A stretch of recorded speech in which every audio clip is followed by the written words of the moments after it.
kasih Tuhan. Terima kasih untuk persekutuan yang indah di dalam pujian penyembahan. Sebentar kami mau mendengar firman-Mu Tuhan. Bila firman yang berasal daripada-Mu itu boleh menguasai hati kami, pikiran kami, jiwa kami. Sehingga keluar dari tempat ini Tuhan, kehadiran-Mu akan selalu menyertai kami, mengubahkan setiap pribadi yang mendengarkan. Terima kasih Tuhan, berkati kami, urapi kami. Di dalam nama Yesus Kristus, kami mengucap syukur, kami berdoa. Haleluya, amin. Shalom, puji Tuhan, hari ini kita boleh bersama-sama mendengar mengenai salah satu khotbah yang paling terkenal daripada Tuhan Yesus, yaitu khotbah di bukit. Memang ada banyak poin ya, kita akan bahas berseri. Hari ini kita bahas perkataan yang pertama. Jadi ceritanya ketika Tuhan Yesus sedang mengajar pada waktu pelayanannya itu, seri daripada khotbah di bukit ini adalah salah satu daripada yang terkenal ya, yang menjadi berkat bagi setiap anak Tuhan sampai hari ini. Kita akan membahas secara detail. Kita tahu bahwa ketika Tuhan Yesus pelayanan tuh, Tuhan itu sudah pada waktu pelayanan diikuti oleh sedemikian banyak pengikut, bisa sampai ribuan, saudara, dari kota ke kota. Dan kalau kita menelusuri tempat-tempat di mana Tuhan Yesus melayani, itu rata-rata Tuhan pergi ke tempat-tempat di mana lebih banyak orang kafirnya daripada bangsa Yahudi. Memang kalau kita membaca dari kitab Matius, itu memang kitab Matius ditulis untuk bangsa Yahudi. Tetapi sebetulnya ketika pengajarannya Tuhan Yesus berjalan keliling, itu tempat-tempat yang dilewati Tuhan Yesus adalah kota-kota, tempat-tempat di mana lebih banyak orang kafirnya daripada orang Yahudi. Kenapa? Karena Tuhan ingin menekankan bahwa kekristenan itu, berita kabar baik ini bukan hanya monopoli punyanya orang Yahudi, tapi juga merupakan hak daripada semua orang, semua bangsa, segala bangsa. Bahkan kalau kita tahu sebelum Tuhan Yesus itu sempat absen beberapa ratus tahun. Jadi sejak dari zaman kitab Maliaki sampai kitab Matius atau Perjanjian Baru dimulai ditulis, itu Tuhan hampir dikatakan nyaris tidak berbicara kepada umatnya. Tuhan tidak mengirimkan nabi, dan itu bicara 300 tahun lebih. Jadi bangsa Yahudi rata-rata merasa ada sesuatu yang kurang. Karena apa? Seringkali bangsa Yahudi itu mendengar nabi-nabi yang dikirim oleh Tuhan, mulai dari zamannya Musa sampai terakhir Maliaki. Tapi tahu-tahu vakum selama 300 tahun lebih. Padahal mereka tahu bahwa perjanjian lama, kitab-kitab perjanjian lama, nabi-nabi Tuhan yang dikirim, nabi-nabi besar, nabi kecil ya, semua itu menjanjikan satu, bahwa akan ada Mesias yang datang untuk menyelamatkan bangsa Yahudi. Tapi tahu-tahu dari kitab Maliaki sampai Matius sampai Perjanjian Baru, Markus ya, itu 300 tahun lebih itu vakum. Tuhan tidak mengirimkan nabinya. Sehingga ketika Tuhan Yesus memulai pelayanannya dengan statusnya sebagai rabi, otomatis pengikutnya itu banyak sekali.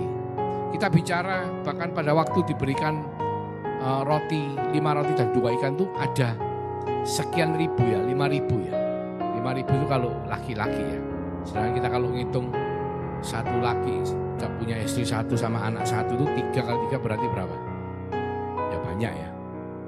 Jadi yang mendengarkan khotbah ini orangnya banyak sekali. Mari kita mulai baca ya. Dari Matius 1 sampai 6. Ketika Yesus melihat orang banyak itu, naiklah ia ke atas bukit, dan setelah ia duduk, datanglah murid-muridnya kepadanya.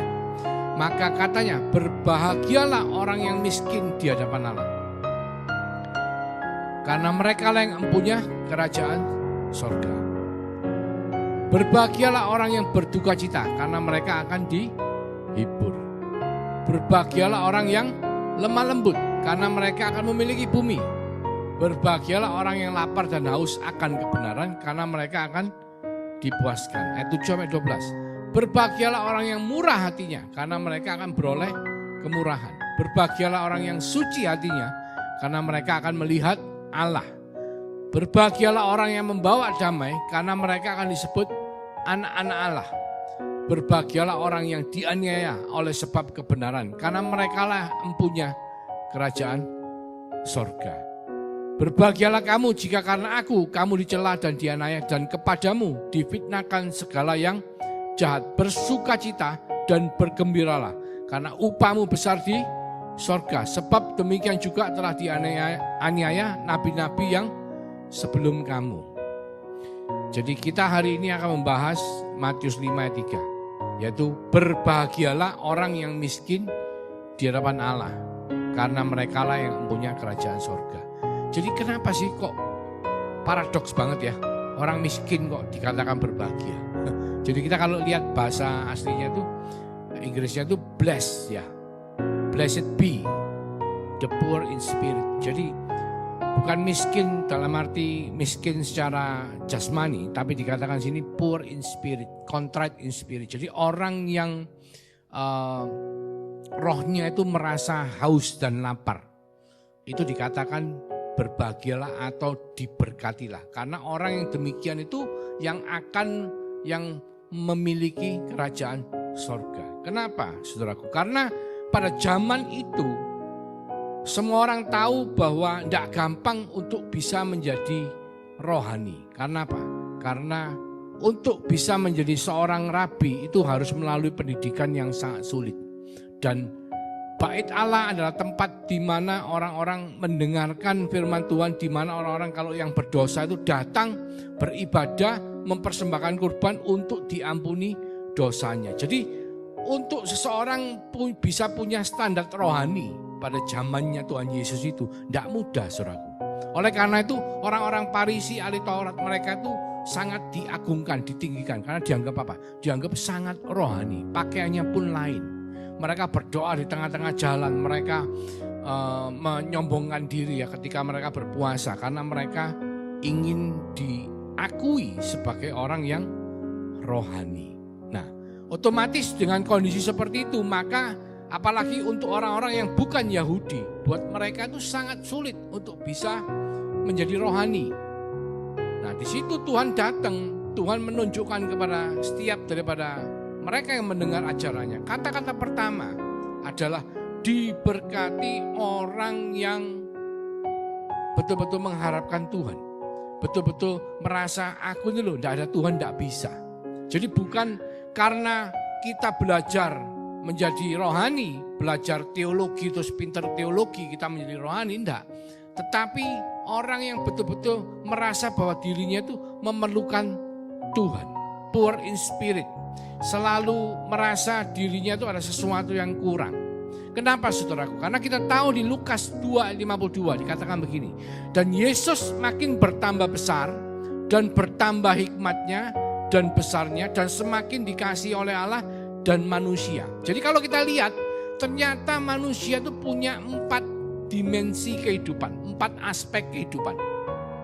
Saudara kalau mau melihat lebih jelas lagi, ada link yang ditulis di atas ya, dicantumkan mengenai khotbah, mengenai konsep daripada manusia. Itu ada 4 dimensi kehidupan. Ada dimensi fisik ya, tambah besar, Yesus tambah besar, fisik, mental, kejiwaannya, bertambah hikmatnya dan besarnya.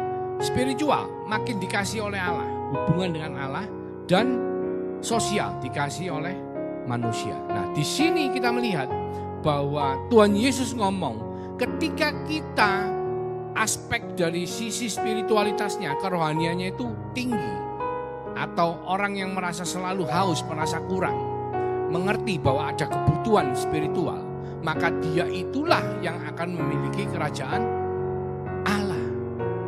Dikatakan, kita lihat ya di Matius 5:3, berbahagialah orang yang miskin di hadapan Allah. Jadi poor in spirit, orang yang sadar bahwa dia itu memerlukan Tuhan, butuh akan spiritualitas, connect dengan Tuhan. Karena mereka itu orang-orang seperti itu yang akan memiliki kerajaan sorga. Jadi Tuhan memberikan harapan kepada semua orang. Bukan hanya kepada orang Yahudi, bukan hanya kepada orang Farisi ahli Taurat, tapi kepada semua orang. Ketika orang itu memiliki kehausan akan Tuhan, menyadari kekurangan akan dimensi spiritualnya. Karena sebetulnya apa sih saudaraku? Ketika Adam dan Hawa, manusia pertama jatuh ke dalam dosa, mereka itu kehilangan hubungan atau dimensi spiritualitasnya. Dan itu adalah yang dibawa oleh Tuhan Yesus. Jadi kalau kita lihat di awal pelayanan Tuhan Yesus, bahkan mungkin sebelum Tuhan Yesus yang mulai pelayanan dulu mungkin Yohanes Pembaptis, itu yang dikatakan begini, bertobatlah, kerajaan Allah sudah dekat. Jadi bukan bertobatlah, ikutlah agama Kristen, enggak saudaraku.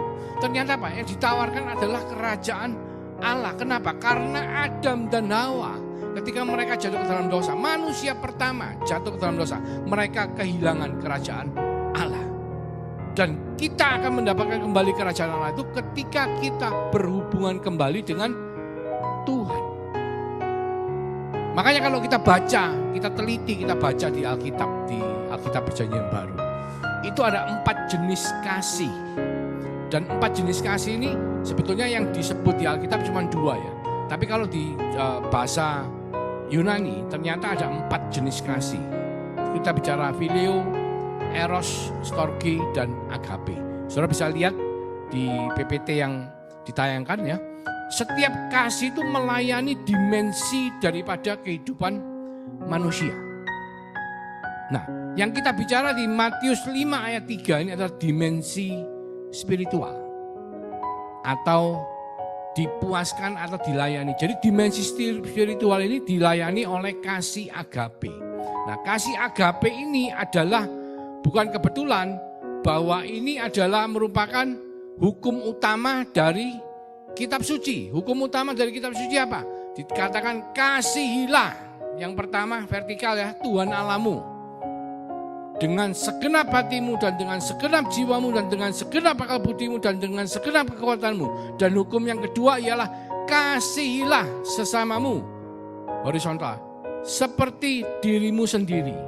Tidak ada hukum lain yang lebih utama daripada kedua hukum ini. Jadi kata-kata kasihilah bahasa Yunaninya pakai bahasa kasih agapau, mengasihinya atau agape kata bendanya.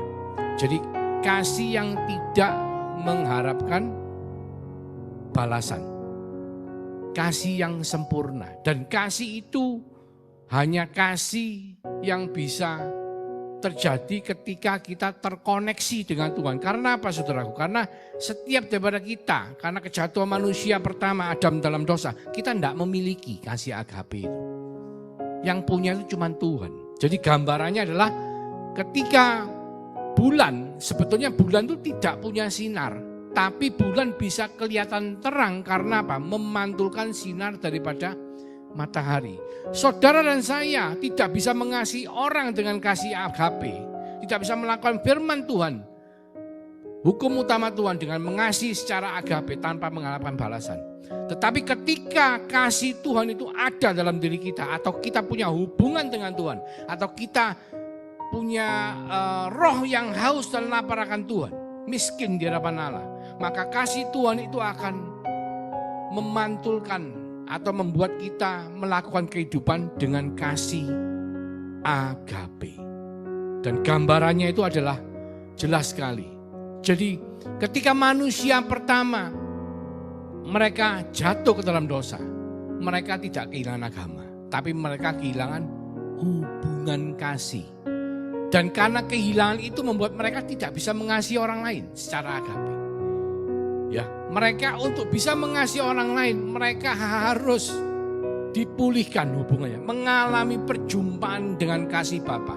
Supaya apa? Supaya kasih yang daripada Tuhan yang agape itu bisa memenuhi kehidupan mereka, sehingga mereka bisa melakukan perintah utama daripada kitab suci, yaitu mengasihi secara vertikal Tuhan Allah mereka dan mengasihi secara horizontal sesama manusia dengan kasih yang agape. Jadi Tuhan mengingatkan kepada setiap daripada umat baik Israel maupun bangsa kafir pada zaman Tuhan Yesus pelayanan. Ayo kamu sadari dirimu bahwa kamu tuh butuh Tuhan, bukan butuh agama. Butuh Tuhan. Nah, dengan kamu menyadari kalau kamu butuh Tuhan, maka kerajaan Allah itu akan menjadi milikmu. Itu yang dijanjikan oleh Tuhan Yesus, dan itu yang dikhotbahkan pertama kali dalam seri khotbah di bukit. Karena banyak dari mereka itu terjebak dengan peraturan-peraturan manusia, saudara. Mereka terjebak dengan peraturan-peraturan agama. Mereka bingung dengan hukum-hukum yang mengatur kehidupan mereka. Ya, hukum Taurat yang dijabarkan menjadi 613 hukum. Baik secara sipil, secara moral maupun secara seremonial. Sehingga apa? Sehingga mereka merasa frustrasi. Banyak dari kita ketika kita berusaha melakukan peraturan-peraturan agama, menaati hukum-hukum agama, kita akan frustrasi, saudaraku. Karena apa? Kita adalah manusia yang berdosa. Kita bisa melakukan hukum A, tapi kita melanggar hukum yang B. Kita bisa melakukan yang C, kita melanggar hukum yang Z. Karena apa? Kita manusia yang tidak sempurna, penuh dengan dosa. Karena kejatuhan Adam, manusia pertama ke dalam dosa, membuat manusia itu kehilangan kemuliaan Allah. Jadi Tuhan mengingatkan kita untuk supaya kita tidak menjadi seperti ahli-ahli Taurat. Bahkan Tuhan di Yohanes 5:39-40 ngomong begini, kamu menyelidiki kitab-kitab suci kepada orang ahli-ahli Taurat. Sebab kamu menyangka bahwa olehnya kamu mempunyai hidup yang kekal. Tetapi walaupun kitab-kitab suci itu memberi kesaksian tentang aku, namun kamu tidak mau datang kepadaku untuk memperoleh hidup itu. Jadi meskipun di kitab Yohanes itu sudah dikatakan bahwa manusia itu butuh Tuhan, tapi mereka tidak datang kepada Tuhan. Tapi bingung dengan bagaimana mentaati, menyelidiki, pinter-pinteran mengenai kitab suci. Ya, kita memang, saya tidak mau terlalu spesifik membahas apa yang sedang terjadi di luar sekarang ini. Sekarang ini memang sedang terjadi di mana orang-orang menyelidiki kitab suci dan merasa dirinya pandai dan berbicara A, berbicara B, dan berbicara C. Sehingga apa? Mereka kehilangan esensi yang dikatakan Tuhan Yesus pada khotbah di bukit.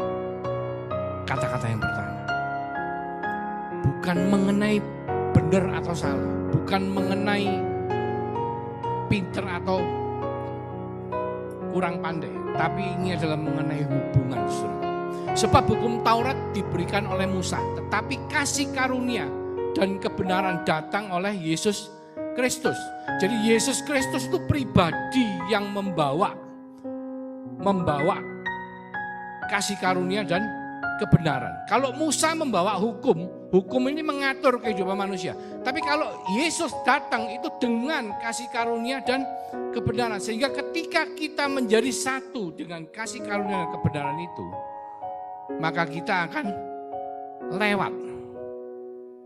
Jadi peraturan itu kadang-kadang bisa membuat kita tuh bermoral, ya. Tetapi hanya hubungan yang bisa membuat orang berintegritas. Contoh, pada waktu Yusuf pada waktu kehidupan zaman Yusuf itu masih belum ada hukum Taurat, saudara. Kalau belum ada hukum Taurat berarti apa? Berarti tidak ada peraturan yang mengatakan dilarang berzina, tidak ada, ya kan? Dilarang membunuh, tidak ada, segala macam tidak ada. Kalau tidak ada hukumnya, orang melakukan salah enggak? Pastinya tidak salah, ya kan? Contoh misalnya begini, kalau di Amerika orang makan marijuana, saya katakan makan marijuana karena marijuana sudah dibuat obat, dicampur dengan kue, cookies, coklat ya. Itu kalau hukumnya boleh, berarti tidak salah kan? Orang makan marijuana tidak bersalah. Tapi kalau di Indonesia, karena peraturannya tidak boleh, dianggap narkotika. Ketika orang makan marijuana di dalam cookies coklat atau tidak sengaja bawa dari luar negeri masuk ke Indonesia, maka orang itu bersalah. Itu adalah hukum. Nah, Yusuf pada zaman itu tidak ada hukumnya, dia tidak boleh berzina. Tapi karena dia memiliki hubungan yang luar biasa dengan Tuhan. Kenapa saya katakan dia memiliki hubungan? Pastilah, kalau tidak mana mungkin anak kecil sudah bisa punya mimpi. Ditunjuki Tuhan punya mimpi bahwa nanti orang tuanya, kedua orang tuanya dan semua saudara-saudaranya itu sujud menyembah dia. Pasti orang ini punya hubungan yang khusus dengan Tuhan. Amin. Nah, di situ maka ketika dia pada usia 17 tahun dijadikan budak di rumahnya tuannya Potifar dan istrinya tuannya Potifar yang cantik itu mengajak dia berzina, dia tidak mau, saudara. Meskipun tidak ada hukumnya yang mengatakan tidak boleh berzina, meskipun dia jauh dari orang tua, meskipun dia orang umur 17 tahun, meskipun tidak ada orang yang tahu, tapi dia menolak dan ngomongnya apa? Oh, aku tidak bisa menyalahi Tuhan Allahku. Itu namanya integritas. Integritas itu bisa terjadi ketika seseorang itu memiliki poor in spirit atau kerinduan kehausan akan Tuhan dan memiliki hubungan pribadi dengan Tuhan. Dan Yesus mengingatkan saudara dan saya pada zaman itu, orang-orang Yahudi dan orang-orang kafir yang mendengar pengajaran Tuhan. Supaya apa? Supaya kita itu bukan cuma beragama, tapi betul-betul punya hubungan spiritualitas dengan Tuhan. Syaratnya apa? Punya sikap seperti selalu haus dan lapar akan Tuhan. Kemiskinan di dalam roh, poor in spirit, miskin di hadapan Allah. Supaya apa? Supaya saudara dan saya bisa menjadi seperti Rasul Paulus. Ya, kita semua tahu ceritanya Rasul Paulus. Sebelum dia menjadi seorang rasul murid Tuhan, dia adalah Saulus. Saulus adalah ahli Taurat yang sangat taat kepada hukum. Bahkan dia membunuh orang demi untuk mempertahankan hukum Taurat. Mereka membunuh orang-orang Kristen yang dianggap melanggar hukum Taurat. Ya, bahkan Stefanus pun itu matinya di depannya Saulus. Tapi ketika Tuhan mengunjungi Paulus dan Paulus menerima lawatan Tuhan secara pribadi, dia diubahkan menjadi seorang pengikut Kristus. Kalau dulunya dia tuh mengabdi kepada hukum, tapi karena perjumpaan dengan Tuhan membuat dia itu diubah menjadi pengikut Kristus. Karena apa, saudara? Karena kita diingatkan Tuhan bahwa ayo jangan sekedar beragama, jangan sekedar mematuhi aturan-aturan manusia atau hukum-hukum Allah, tapi punyai hubungan dengan pribadi. Di Titus 2 ayat 11 dikatakan begini, karena kasih karunia Allah yang menyelamatkan semua manusia sudah nyata. Ia mendidik kita, dikatakan ia mendidik. Jadi kasih karunia itu bukan hukum, saudara. Kasih karunia adalah pribadi. Ia mendidik kita supaya kita meninggalkan kefasikan dan keinginan-keinginan duniawi, dan supaya kita hidup bijaksana, adil dan beribadah di dalam dunia sekarang. Dengan menantikan penggenapan pengharapan kita yang penuh bahagia dan pernyataan kemuliaan Allah yang maha besar dan juru selamat kita, Yesus Kristus. Jadi ternyata kasih karunia itu ketika kita punya spiritualitas hubungan dengan Tuhan, itu akan membuat kita ini bisa melewati, karena hubungan itu mengajarkan kita, membuat kita bisa melewati semua kefasikan-kefasikan dunia. Bahkan di 2 Petrus 1 dikatakan, karena kuasa ilahinya telah menganugerahkan kepada kita segala sesuatu yang berguna untuk hidup yang saleh oleh pengenalan kita akan Dia yang telah memanggil kita oleh kuasanya yang mulia dan ajaib. Jadi pengenalan kita atau hubungan kita dengan Tuhan itu akan mengubahkan kehidupan kita. Di sini dikatakan di ayat 4, dengan jalan itu ia telah menganugerahkan kepada kita janji-janji yang berharga dan yang sangat besar, supaya olehnya kamu boleh mengambil bagian dalam kodrat ilahi dan luput dari hawa nafsu duniawi yang membinasakan dunia. Jadi dengan terkoneksi dengan Tuhan, dengan mengenal Tuhan kita, dengan memiliki poor in spirit, miskin, rasa miskin di hadapan Allah, membuat kita akan terhubung dengan Tuhan. Dan hubungan itu seperti ibaratnya sebuah handphone Android yang terhubung dengan data, dengan wifi. Sehingga membuat apa? Membuat fungsi kehidupan kita, kodrat ilahi yang ada dalam diri kita, itu menjadi terpakai. Nah, seringkali kita hidup di dunia, itu konsepnya adalah saya benar, kamu salah. Oh, orang itu lebih benar lagi. Oh, orang itu paling benar. Sehingga apa? Sehingga ya seperti yang kita lihat di luaran, saling menyalahkan ajaran agama, saling merasa dirinya lebih benar. Itu adalah natur daripada dosa. Saudara tahu ketika Adam di Taman Eden, Tuhan sudah ngomong, semua tanaman, buah dari tanaman yang ada, pohon ada di Taman Eden ini boleh kamu makan, kecuali buah pengetahuan baik dan buruk, good and evil. Kita lihat di PPT, di gambar PPT, ditunjukkan di situ. Ketika seseorang makan buah dari pohon pengetahuan baik dan buruk atau benar dan salah, maka dia dikatakan Tuhan akan mengalami kematian. Kenapa dia mengalami kematian? Karena dia menjadi fokus kepada dirinya sendiri. Sedangkan Tuhan itu minta, di Ulangan 13:19, Tuhan itu minta dan ngomong, aku memanggil langit dan bumi menjadi saksi terhadap kamu pada hari ini, kepadamu kuperhadapkan kehidupan dan kematian. Jadi manusia dikasih dua pilihan, kehidupan dan kematian, berkat dan kutuk. Jadi kalau pilih kehidupan supaya diberkati. Nah, Adam pada waktu dia di Taman Eden, dia diberikan pilihan hidup, kehidupan atau kematian. Adam karena dia makan buah pengetahuan baik dan buruk, maka dia memilih kematian. Yang dimaksud kematian adalah kematian secara rohani. Sehingga menyebabkan Adam kehilangan hubungan. Padahal Tuhan ngomong, ayo kamu pilih kehidupan. Nah, sebentar kita akan melihat sebuah film ya.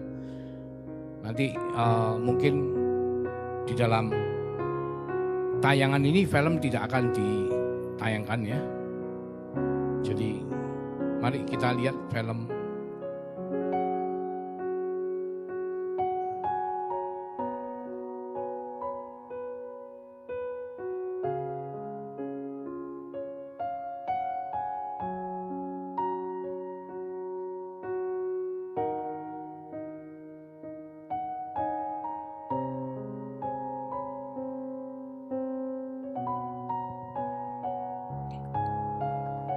Saya sering pakai film ini ya, ilustrasinya bisa banyak. Seorang anak mencuri obat, ketahuan, dimarahin. Kamu curi obat, terus tetangganya yang jual obat jual mie. Tanya, kenapa, mamamu sakit ya? Dia mantu, iya mamanya sakit. Mau dibayarin, sama orang jual mie-nya dibayarin. Terus yang punya toko obat marah-marah, jangan lakukan lagi. Terus si jual mie itu malah minta sop sayur sama anaknya bersama dengan obatnya diberikan kepada anak yang kecil itu, yang nyuri tadi. 30 tahun kemudian, orang yang jual mie itu masih orang baik. Ada pengemis dikasih mie, ini orang baik memang. Tapi tahu-tahu dia kena stroke. Jatuh. Ya, kena serangan stroke. Masuk rumah sakit, pasang ventilator ya. Nah, itu ventilator stroke. Terus konsultasi, biaya pengobatannya itu hampir 400 juta. Hampir 400 juta. 300 juta lebih. Bingung ya. Konsultasi sama dokter ngomong nggak bisa, tetap harus dilakukan itu. Nggak tahu dioperasi atau di apa itu. Akhirnya rumahnya dijual.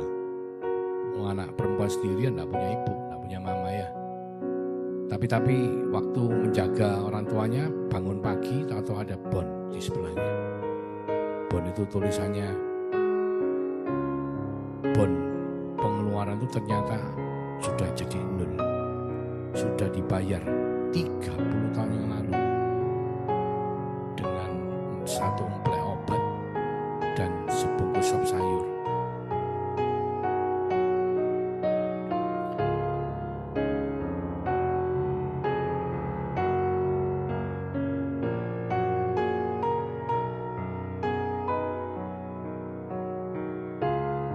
Jadi ternyata anak dokter yang menangani tukang mie ini adalah anak kecil yang curi obat pada waktu dia kecil. Ini kisah nyata, saudara. Sekarang hari ini Pajak Aruntong namanya. Dia dokter yang selalu memberi di Thailand. Sering sekali melakukan pelayanan kasih. Itu fotonya. Jadi ini kisah nyata ya, bukan cuma sekedar cerita dongeng. Kita akan menganalisa.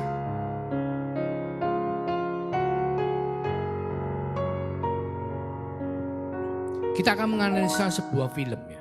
Di mana kita lihat ada film bahwa seorang anak kecil itu mencuri obat dari sebuah toko obat di satu tempat ya, mungkin kalau saya katakan pertokoan yang cukup padat. Dan dia ketahuan. Ketika dia ketahuan, otomatis yang punya toko obat ini marah, itu dicewir, telinganya dicewir, dituduh kamu curi obat ya.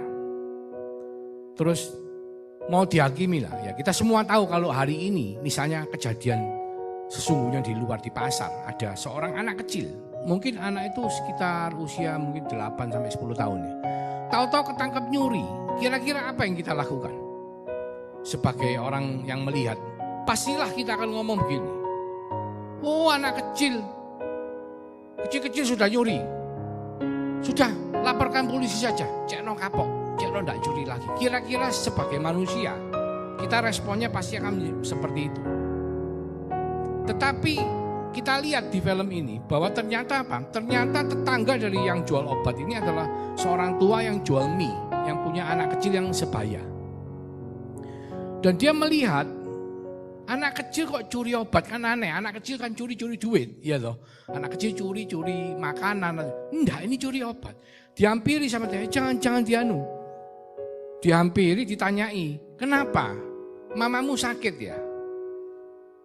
Nah, ketika dia menanyakan kenapa, dia tuh tidak memakai konsep benar salah. Karena kalau kita pakai konsep benar salah, seperti tadi saya katakan, kita melihat seorang anak kecil mencuri, pastilah kita ngomong itu salah. Itu tidak boleh itu.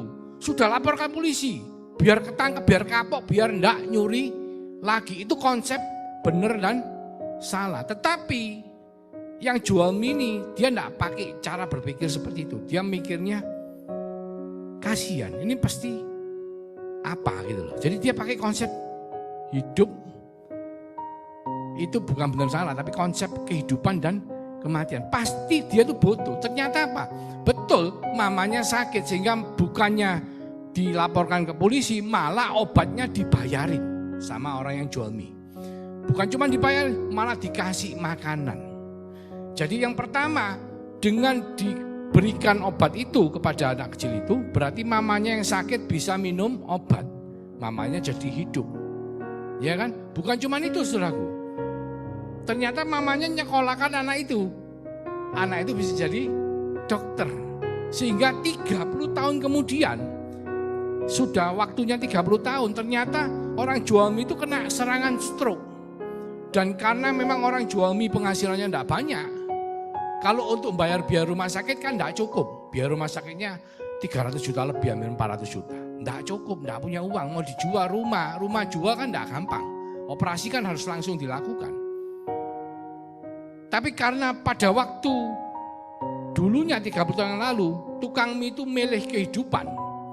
Dia tidak milih benar salah, dia milih kehidupan dengan memberikan obat itu dan makanan itu kepada anak kecil itu. Sehingga 30 tahun kemudian, ketika anak itu sudah menjadi dokter, dan ternyata yang jual mie itu malah yang butuh uang untuk operasi.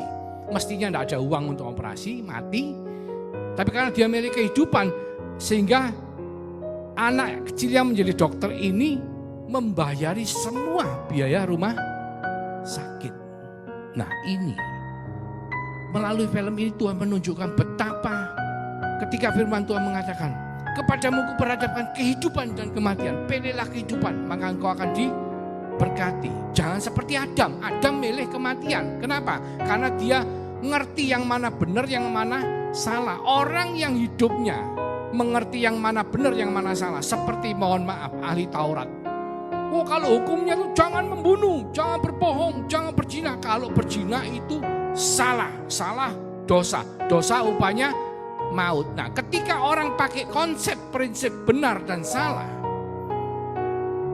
maka kehidupannya tidak bisa memiliki kehidupan seperti yang Tuhan mau. Seperti Adam. Kelihatannya benar tapi mati. Nah, seringkali dalam kehidupan sehari-hari kita, ketika kita lebih mementingkan aturan daripada hubungan, maka banyak hal menjadi tidak baik. Hubungan tidak baik ya. Antar teman, urusan sepele, mempertahankan benar salah, ribut. Di grup WA, di grup pertemanan, jadi saling menyalahkan. Padahal urusannya tidak ada. Cuman karena benar dan salah. Padahal Tuhan ngomong pilihlah kehidupan, jangan kematian. Karena ketika kita mulai konsepnya benar salah, itu kita milih seperti Adam, milih kematian. Ya gambarannya seperti ini saudara. Adam sebelum jatuh ke dalam dosa, Adam itu setiap hari melihat Tuhan. Dia kalau tidur, dia bangun tidur noleh kelihatan Hawa. Jadi dia setiap hari melihat Tuhan, setiap hari melihat sesamanya. Tapi ketika dia jatuh ke dalam dosa, pertama kali yang dia lakukan Adam adalah apa? Adam lari sembunyi. Kenapa lari sembunyi? Ada yang ngomong, oh karena malu gak pakai baju.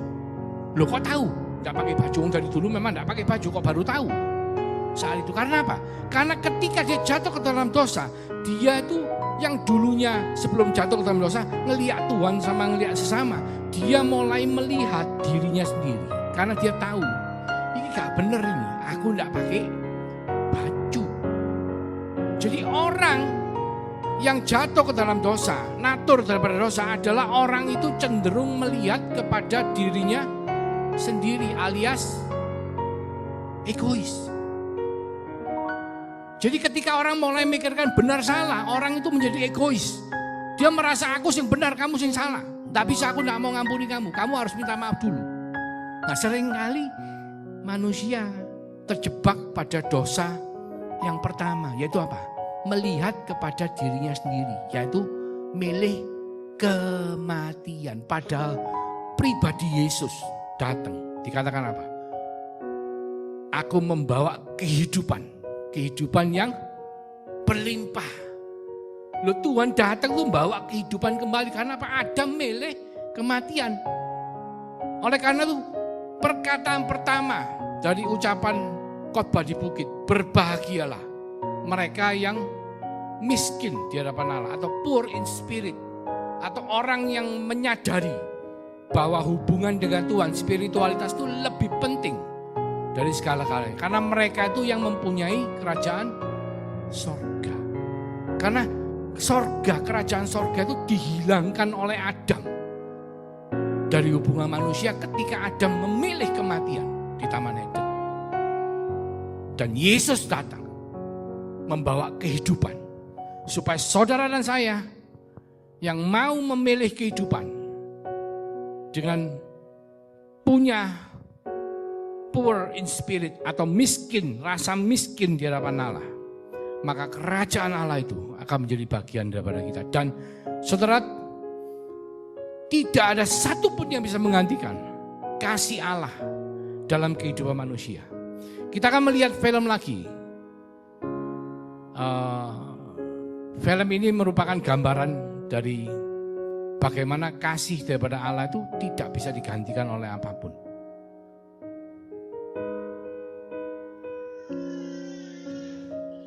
Seorang bayi nangis ditinggal sama mamanya, sama papanya. Mamanya belanja, bingung, ditelepon.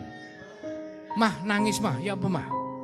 Mungkin lapar, mah gimana aku enggak ada susu katanya.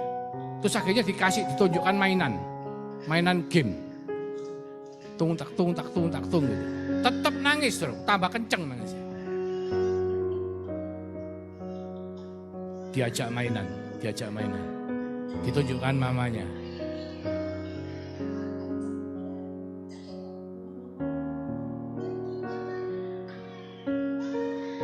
Nangisnya tambah kenceng, saudara. Nangis tambah kenceng, saudara.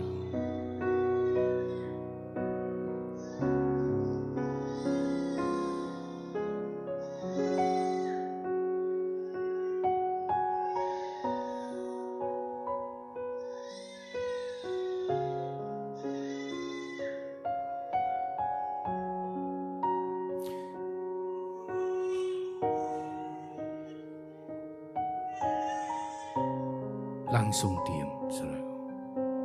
Ketika kasih itu menjamah, ketika Tuhan melawat umatnya, ketika kita memiliki rasa miskin di hadapan Allah, poor in spirit, dan Tuhan menjamah kehidupan kita, kasih karunia itu datang. Yesus menjamah, tidak ada yang bisa gantikan. Tidak ada apapun yang bisa menggantikan kehadiran Bapa dalam hidup saudara dan saya. Ketika Tuhan mengatakan, berbahagialah orang yang miskin di hadapan Allah, orang yang selalu punya rasa rindu akan lawatan Tuhan dalam hidupnya, maka orang itu, saudara dan saya, adalah orang-orang yang memiliki kerajaan surga. Kata Tuhan, mari kita berdoa.